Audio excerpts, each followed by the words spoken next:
बोला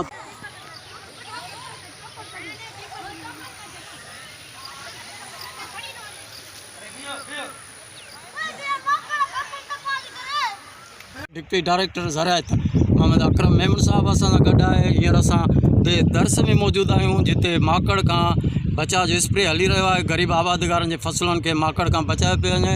मोहम्मद अकरम मेमन असां सां गॾु आहे त मोहम्मद अकरम मेमन खां पुछंदासीं।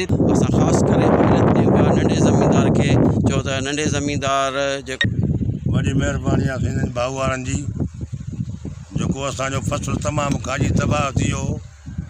हिन महिरबानी राणो यामीन मुंहिंजो नालो आहे, वेठल ॻोठ दर्शन जो आहियां। माकड़ असांजा वोण जंतर ॾाढो फसल तबाह कई, पर गवर्नमेंट जे तरफ़ां टीम आई आहे, पर हले पियो।